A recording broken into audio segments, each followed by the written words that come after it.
అనిల్ గారు, సార్ మీకు చాలా ఈ కేసుల్లో రకరకాల యాంగిల్స్ మీరు కూడా చెప్తుంటారు కాబట్టి మరి ఈరోజు రిమాండ్ రిపోర్ట్ని బట్టి, మరి మొన్న కేసిరెడ్డి రాజశేఖర రెడ్డి రిమాండ్ రిపోర్ట్ని బట్టి, అలాగే విజయసాయిరెడ్డి గారి పాత్రను కూడా ఈరోజు చెప్తున్నారు. ఆదాన్లో ఆయన భాగస్వామి అని చెప్పేసి ఆయనేమో నేనే ఇప్పించాను 60 కోట్లు అంటున్నాడు. అసలు కంపెనీ నీదని చెప్తుంటే మళ్ళీ ఇప్పించేది అని చెప్పేసి ఈరోజు రిమాండ్ రిపోర్ట్ చెబుతుంది. ఇదేంటి సార్? చివరికి మరి జగన్మోహన్ రెడ్డి గారి ఓఎస్డి అలాగే భారతీ సిమెంట్స్కి సంబంధించినటువంటి డైరెక్టర్ పేరుతో సహా వచ్చినాయి. సో కింగ్ పిన్ ఆయనే అనేది ఎస్టాబ్లిష్ చేస్తుంది ఇది. సురేష్ గారు నమస్తే, ప్యానల్ మెంబర్స్ అందరికీ నమస్కారం. ఇప్పుడు మద్యం కుంభకోణం మీద ఈ దర్యాప్తు జరిగేంత కాలం ఏ ఒక డిబేట్స్ జరుగుతూనే ఉంటాయి. ఎందుకోసమనంటే తవ్విన కొద్దీ చాలా విషయాలు వస్తూనే ఉంటాయి. ఇది బహుశా భారతదేశంలో అతిపెద్ద కుంభకోణం అనడంలో ఎటువంటి సందేహం లేదు. ఇది మిగతా రాష్ట్రాలకు సంబంధించినటువంటి వ్యవహారంలో ఈ తరహా కూడా కుంభకోణాలు జరుగుతాయా అనేటువంటి విషయం భవిష్యత్తులో ఇది ఒక వాళ్ళకి కేస్ స్టడీ కింద ఉండొచ్చు అనుకుంటున్నాను. కాబట్టి డిబేట్స్ జరుగుతూనే ఉంటాయి.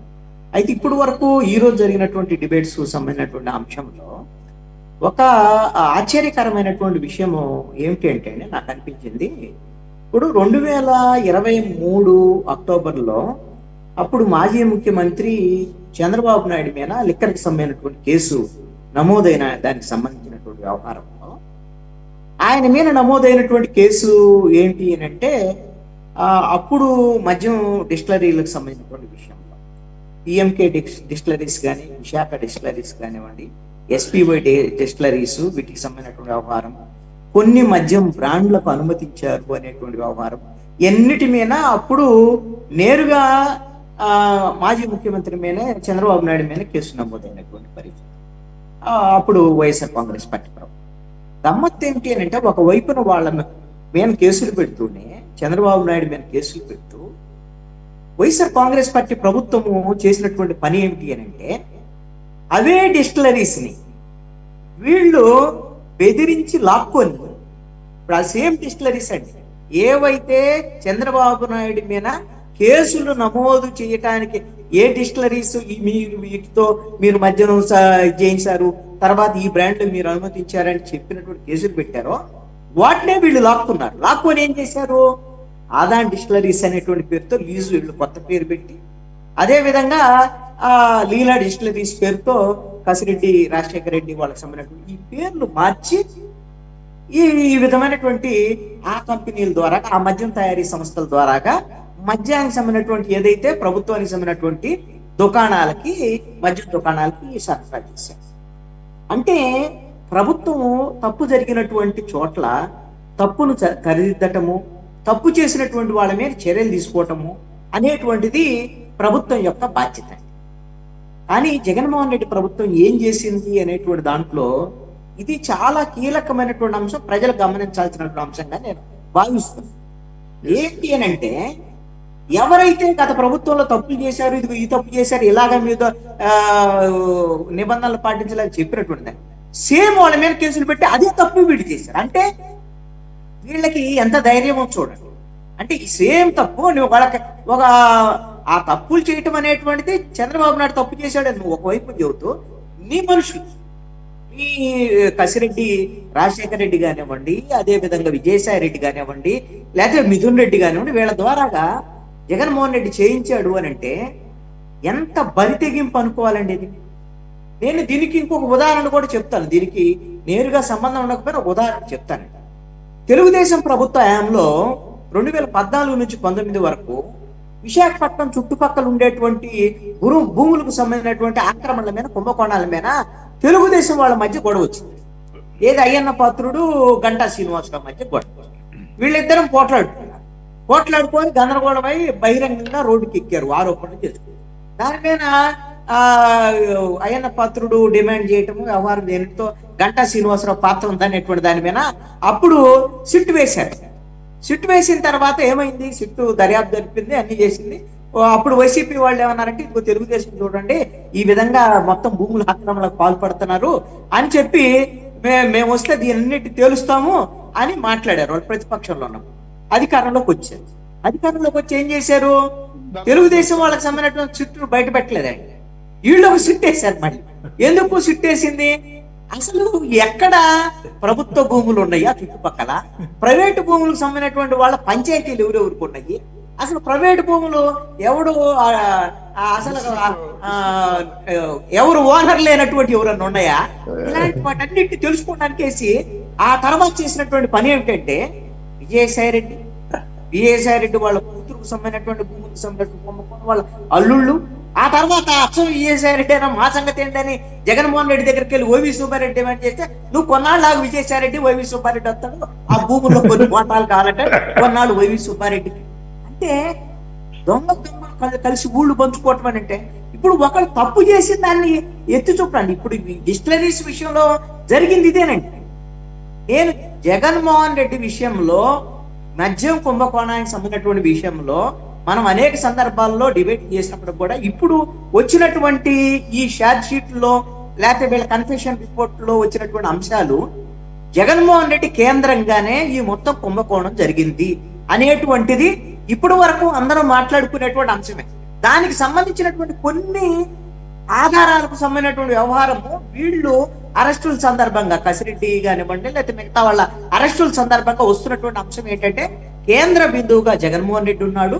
మిగతా వాళ్ళందరూ కూడా నేను అనేక డిబేట్ లో చెప్పాను, అసలు వైఎస్ఆర్ కాంగ్రెస్ పార్టీ ప్రభుత్వం ఉన్నప్పుడు ఎవరు ఏం చేయాలన్నా సరే అది కరప్షన్ అయినా కానివ్వండి పరిపాలనకు సంబంధించినటువంటి వ్యవహారమైనా కానీ సెంట్రలైజ్డ్ గా జరిగింది. కరప్షన్ కూడా జగన్మోహన్ రెడ్డి కేంద్రంగా తన చుట్టూ 5గురిని పెట్టుకొని ఆ 5గురు దాటి ఎప్పుడు కూడా కరప్షన్ ఇంకొకళ్ళకి అవకాశమే రాలేదు.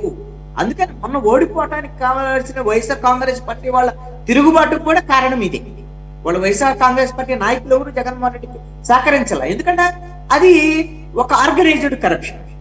ఇప్పుడు మరి జగన్మోహన్ రెడ్డికి సంబంధించినటువంటి వ్యవహారంలో ఏ విధంగా రోజుకి 50-60 కోట్ల రూపాయలు ఈ మొత్తం వసూళ్లకు సంబంధించినటువంటి వ్యవహారం ఎవరెవరికి వెళ్ళే ఏంటి అనేటువంటి దాని మీద చాణక్య ద్వారా కానీ మిగతా వాళ్ళ ద్వారా కానీ భారతీయ సిమెంట్స్ లో ఎంప్లాయీస్ సంబంధించినటువంటి వ్యవహారంలో కానీ ఎలా వెళ్ళాయి ఏంటి అనేటువంటిది వీళ్ళందరూ చెప్పినటువంటి అంశం. వీటి మీద రమేష్ గారు ఏమంటారు, ఈ కన్ఫెషన్స్ ఇవన్నీ కూడా పోలీసులు రాసుకున్నటువంటివి, సిట్ అధికారులు రాసుకున్నటువంటివి, వీళ్ళు చెప్పలేదు అనేటువంటి అంశం. రేపొద్దున కోర్టు విచారణకు వచ్చేసరికల్లా కూడా ఖచ్చితంగా వాళ్ళు సంతకం చేసినా సంతకం చేయకపోయినా కోర్టుకు వచ్చిన తర్వాత ఇవి మేము చెప్పలేదు పోలీసులే రాసుకున్నారు అనేటువంటి దాని మీద ఖచ్చితంగా అంటారు. దాంట్లో ఎటువంటి సందేహం లేదు, ప్రతి కేసులో జరిగేటువంటి పరిణామం. ఇప్పుడు సిట్ ఏదైతే వీళ్ళు చెప్పారు అనేటువంటి దాని మీద కోర్టుకి ఈ రోజున షార్ట్ షీట్ లో వేశారో దానికి సంబంధించినటువంటి సర్కమ్స్టాన్షియల్ ఎవిడెన్సెస్ ని కలెక్ట్ చేయాల్సినటువంటి బాధ్యత ఉంది. మనీ రూటింగ్ చూపిస్తున్నారు కదా అని మనం అంటున్నాం. మనీ రూటింగ్ జరిగిందని ఎవరు చెప్తున్నారు? కసిరెడ్డి రాజశేఖర్ రెడ్డి అనేటువంటి వ్యక్తి ఇదిగో ఇలా చెప్పాడు అనేటువంటిది పోలీస్ వెర్షన్. ఈ పోలీస్ వెర్షన్ ఏ అకౌంట్ నుంచి ఏ అకౌంట్ ఉండడం, ఏ విధమైనటువంటి సూట్ కేస్ కంపెనీ ఏ విధంగా దాన్ని తయారు చేశారు, అది ఏ దేశంలో ఉంది, దానికి ఎలాగా మనీ రూట్ అయింది, ఏ అకౌంట్ నుంచి ఏ అకౌంట్ కు ట్రాన్స్ఫర్ అయ్యి అనేటువంటి ఆధారాలు చూపించాల్సినటువంటి బాధ్యత సిట్ అధికారులు. అది లేదనుకోండి, ఆధారం లేదనుకోండి, ఇప్పుడు రమేష్ గారు అన్నట్టుగా వాళ్ళు సింపుల్ గా వచ్చేసి మాకేం తెలియదంటే పోలీసులు రాసుకున్నారు, ఇది మాకు సంబంధం లేదు అని చెప్పేదానికి అవకాశం ఉంటుంది. దానికి సంబంధించినటువంటి సమాచారాన్ని కూడా సేకరిస్తారని అనుకున్నాం. ఇక కీలకమైనటువంటి అంశం ఈ కేసులో చాలా కీలకమైనటువంటి అంశం ఏంటి అంటే విజయసాయి రెడ్డికి సంబంధించినటువంటి పాత్రకు సంబంధించినటువంటి అంశం.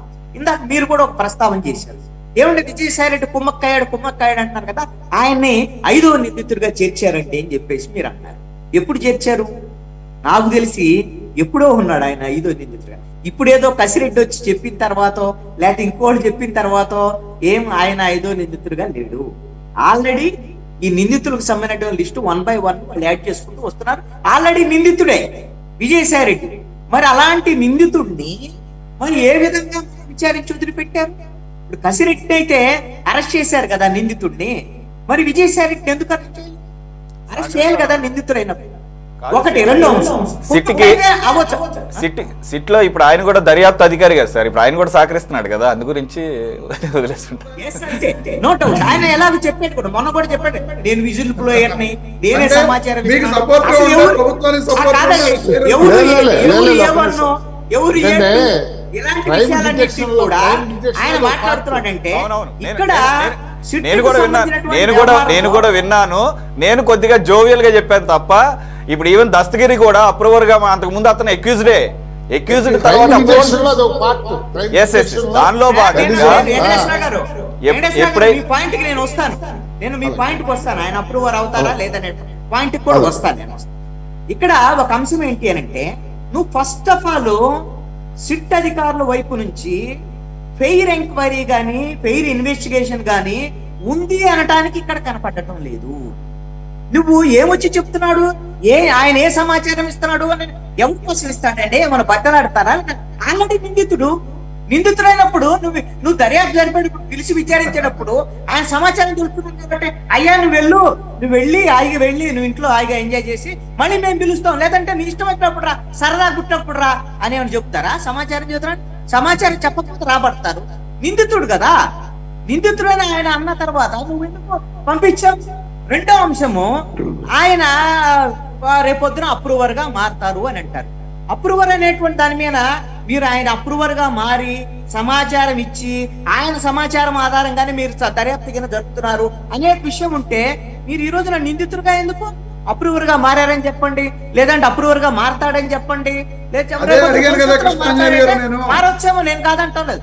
కానీ నేను ఒక కేసులో కావలసినంత సమాచారము పోలీసులు సేకరించగలిగినటువంటి పరిస్థితి ఉన్నప్పుడు ఏ నిందితుడిని కూడా అప్రూవర్ గా మార్చాల్సినటువంటి అవసరం లేదు. ఒకవేళ అన్ని దారులు మూసుకుపోయి ఇక సమాచారం రాదు మనకన్న తర్వాత ఆ నిందితుల్లోంచి ఒకళ్ళ దగ్గర నుంచి సమాచారం తీసుకొని గత్యంతరం లేనటువంటి పరిస్థితిలో మాత్రమే పోలీసులు అప్రూవర్ గా మార్చేటువంటి ప్రయత్నం చేస్తారు. యాక్చువల్ గా నాకు తెలిసినంత వరకు వెంకటేశ్వర గారికి ఆయన ఇంకా కన్ఫర్మ్ గా చెప్తారు, అది కూడా కోర్టు ఒప్పుకోవాలి. అప్రూవర్ గా ఎవరిని పడితే అన్ని పోలీసులను తెచ్చుకుని కోర్టు ఒప్పుకోవాలి.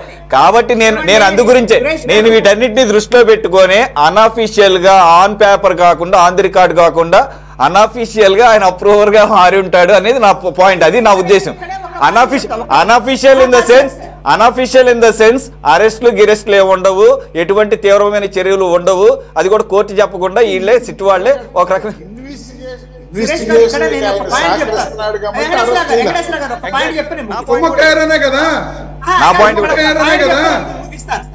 సురేష్ గారు ఒక పాయింట్ చెప్పండి సార్, మనకి ఎక్కువ సమయం లేదు ప్లీజ్. అందుకని చాలా క్లుప్తంగా ఒక పాయింటే నేను చెప్పి ముగిస్తాను. ఎప్పుడైతే నువ్వు సమాచారం ఇస్తున్నారు కాబట్టి విజయసాయి రెడ్డి విషయంలో మనకు సానుకూలంగా ప్రభుత్వమో సిట్టో ఉంది అని అనుకోవటానికి నేనేమంటాను అనంటే, ఈ 10 నెలల కాలంలో మొత్తం ఈ కుంభకోణానికి సంబంధించినటువంటి వ్యవహారంలో మొత్తము ప్రభుత్వమే ఎవరైతే తప్పులు చేశారో ఆ తప్పులు చేసినటువంటి వాళ్ళతో కుమ్మక్కైన తర్వాత మాత్రమే ఈ విచారణ దర్యాప్తు ప్రారంభమైందని నా అనుమానం.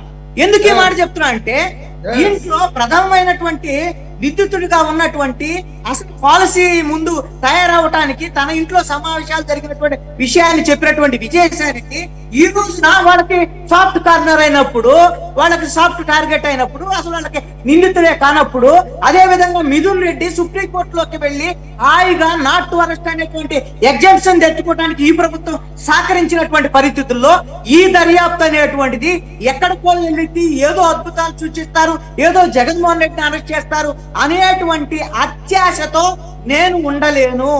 ఇది కుమ్మక్కైనటువంటి మొత్తం దర్యాప్తు తీరు, ఇది వంత డ్రామాటికల్ డ్రామా నడుస్తున్నటువంటి పరిస్థితి ఉంది అనేటువంటిది విజయసాయి రెడ్డి వైఖరిలో ఈ కూటమి ప్రభుత్వం తీసుకున్నటువంటి వైఖరిని బట్టి నాకు అనుమానం ఉంది. మీకే కాదు మాకు కూడా ఉంది. ఎందుకంటే అక్కడ పైన బీజేపీ ఉన్నంతకాలం ఇవన్నీ జరిగే మాటలు కాదు, ముందు అక్కడ పర్మిషన్ తెచ్చుకోవాలి, ఇవన్నీ ఉంటాయి. విజయసాయి రెడ్డి గారిని కూడా ఇక్కడ ifs and buts Vijayasai Reddy గారి వరకు ఆయన ట్రాప్ ఆయన అందరికి ఆయన పడినాయి, ఎట్లన్నా జరిగినాయి, పొలిటికల్ రీజన్స్ అవునాయి. కానీ బట్ జగన్మోహన్ రెడ్డి గారు అదే అల్టిమేట్ టార్గెట్కి వచ్చేటప్పటికి మాత్రం రాజీ పడరు, దాంట్లో అనుమానం లేదు. ఎందుకంటే పరిస్థితులు ఆ విధంగా కనపడుతున్నాయి. వెంకటేశ్వర గారు ఆ విషయంలో జగన్మోహన్ రెడ్డి విషయంలో మీరు రాజీ పడరు, కానీ బీజేపీ వాళ్ళు రాజీ పడతారు. వాళ్ళు చెబితే మీరు తర్వాత రాజీ పడతారు. చూద్దాం. అంటే ఇప్పుడు బీజేపీ వాడు మా మీద తప్పనిసరిగా ఆధారపడాల్సిన పరిస్థితి, లేకపోతే మీరు చెప్పింది అలా కనపడటం లేదు కదా వెంకటేశ్వర గారు.